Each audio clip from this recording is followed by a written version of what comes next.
In the continuation of our story, Yi Chuan was surprised by what Master Tai Shin said about enhancing his weapon. So he asked how it could be enhanced. Master Tai Shin explained that the golden venom spider had the attributes of both gold and poison.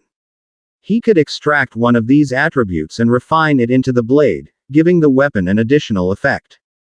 Yi Chuan asked why they couldn't just attach both attributes. Master Tai Shin replied, asking if he was dreaming. He explained that once one attribute was extracted and refined, the other one disappeared. He also told Yi Chuan that he was lucky since he was in a good mood today. He would enhance it for free this time. He then asked Yi Chuan to choose between the attributes, poison or gold. As they entered inside, Yi Chuan answered that he would choose gold, because for him, gold had a higher resale value. Master Tai Shin scolded him, saying he wasn't as stupid as he looked. While holding the golden limbs of the golden venom spider, he placed them one by one into a container to melt them in blazing fire. Master Tai Shin was pleased with what he was doing until it was fully melted, and he slowly dripped it onto Yi Chuan's blade. Then he struck it hard with his hammer, causing an explosion of fire and golden light. After several dozen minutes, the enhancement of Yi Chuan's weapon was completed. It now had glowing golden lines. After handing it to Yi Chuan, he even told him that he really hit the jackpot today.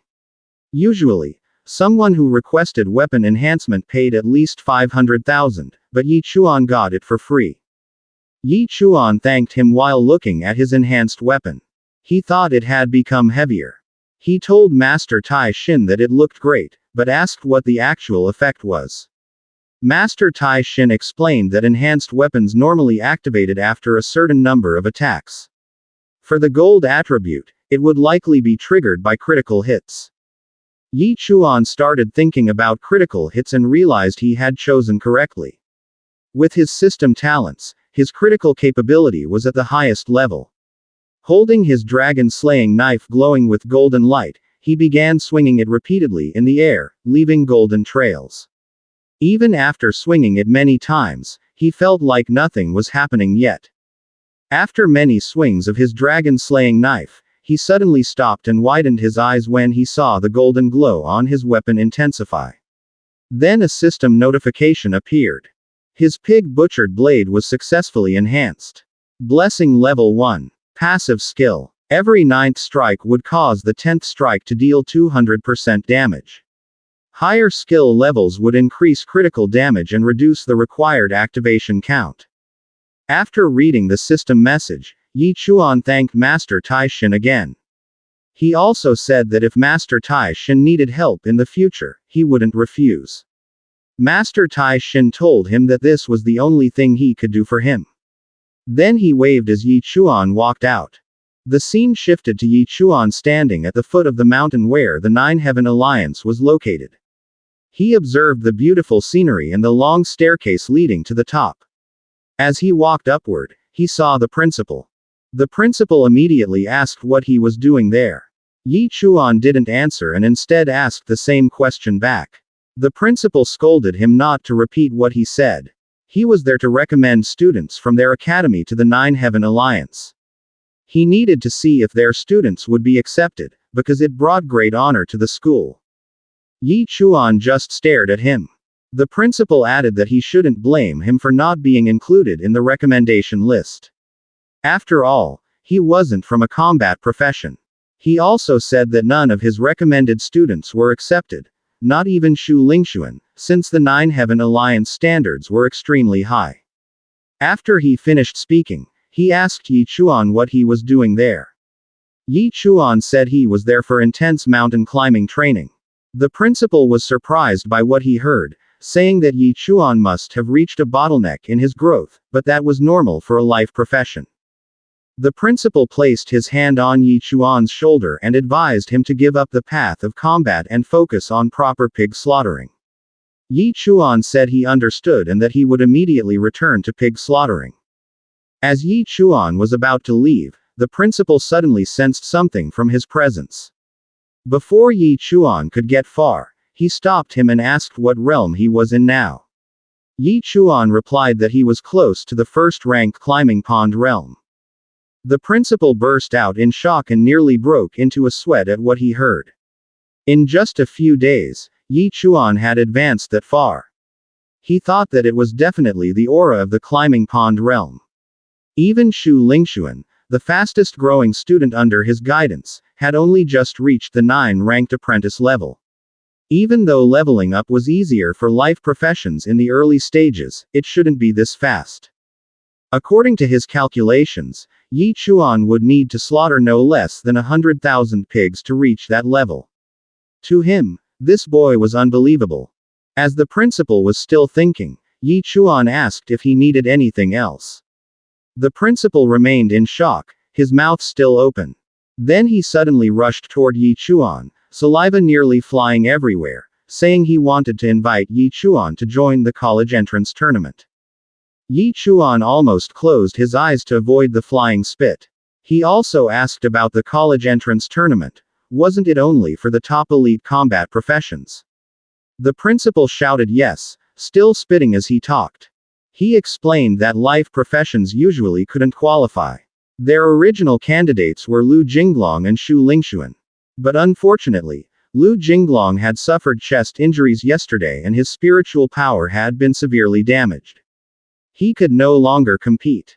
Yi Chuan recalled what happened and realized it might have come from the incident he caused. The principal shouted that although Shu Lingxuan would likely take first place due to her strength, the competition was based on team points.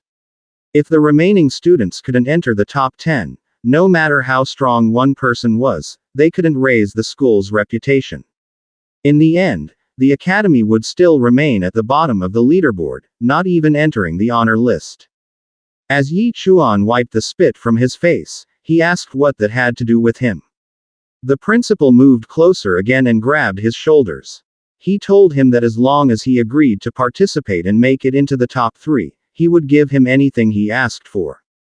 Yi Chuan carefully thought about what wish he most needed at the moment. After a brief reflection, he immediately told the principal that what he wanted was 500,000. His voice carried no hesitation, direct and full of determination. The principal replied that as long as he could enter the top 3, that amount would not be a problem. 500,000 was no issue for him.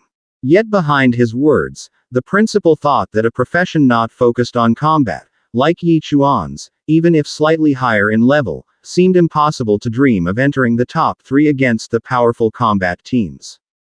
For him, it was pure fantasy. If Yi Chuan failed, he would not need to pay any money.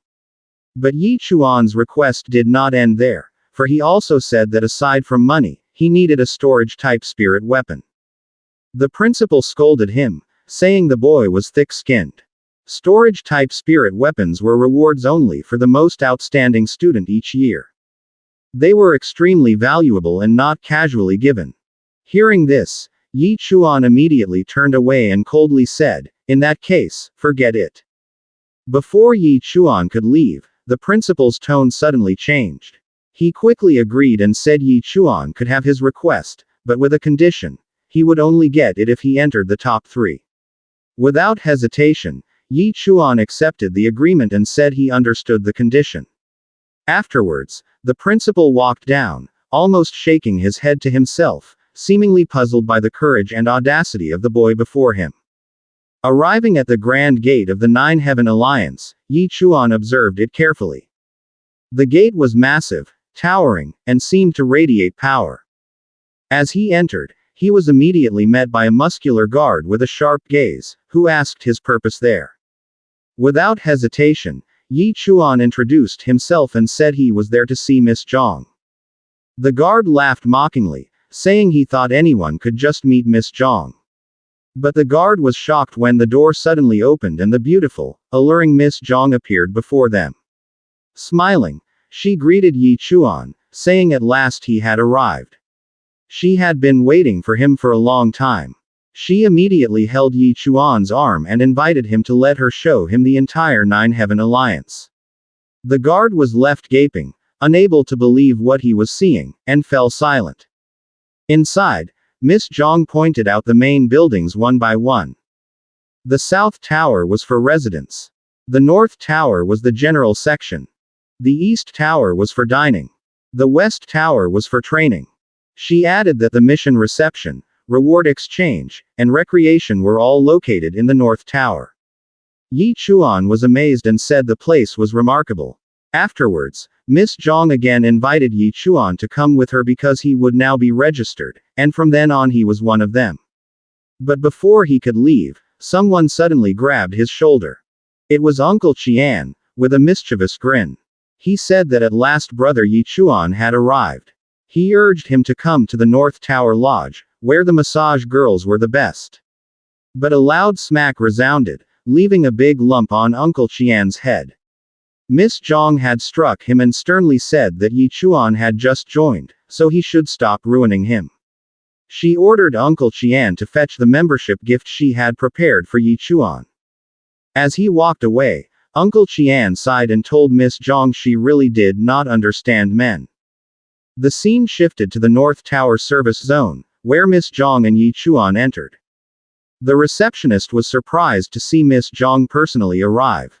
Miss Zhang ordered her to make a black card for Yi Chuan. The receptionist hesitated and said the black card was the highest access pass. It granted free entry to any place in the Nine Heaven Alliance base. Was she sure she wanted to issue a black card to this newcomer? Miss Zhang seriously told her to just do as she said. The receptionist immediately complied and asked Yi Chuan to register his information. After a short while, the receptionist congratulated him while handing over the black card. From now on, he was an advanced member of the Nine Heaven Alliance. Yi Chuan asked as he received the black card. If there were different levels of cards, why was he given a black card? Miss Zhang explained that in the Nine Heaven Alliance, everyone's permissions depended on contribution points. These were earned by completing missions for the Alliance. Only those with more than 100,000 contribution points qualified for a black card. And for Yi Chuan, since she personally recruited him and because he had made a great contribution in the battle against the Thunder Lions Alliance, it was natural that he qualified for the black card. And above all, with a seductive tone and gesture, Miss Zhang said she expected much from Yi Chuan. But in Yi Chuan's eyes, he felt uneasy at her frightening pig-like face. Their conversation was cut short when Uncle Qian suddenly shouted from behind while running. Embarrassed, the two moved apart, realizing something seemed wrong. Uncle Qian quickly handed the rewards to Yi Chuan, saying this was the gift for a newcomer. This reward was specially prepared by Miss Zhang for him, more luxurious than what other newcomers received. Yi Chuan immediately thanked Miss Zhang. Afterwards, she told Uncle Qian he could leave now. She herself would take Yi Chuan to his residence. The scene shifted to where they entered the Nether Demon Spring. Yi Chuan quickly asked Miss Zhang, didn't she say earlier that the residence was in the South Tower? Miss Zhang replied, wasn't he injured in the last battle? This spring, she said, could heal his body. Miss Zhang immediately removed her clothing, revealing her sexy figure in a two-piece, and directly immersed herself in the spring. In a gentle tone, she invited Yi Chuan to join her. The chapter ends here. Watch out for our upcoming uploads. Don't forget to like, share, subscribe, and click the notification bell so you'll always be updated on our future videos.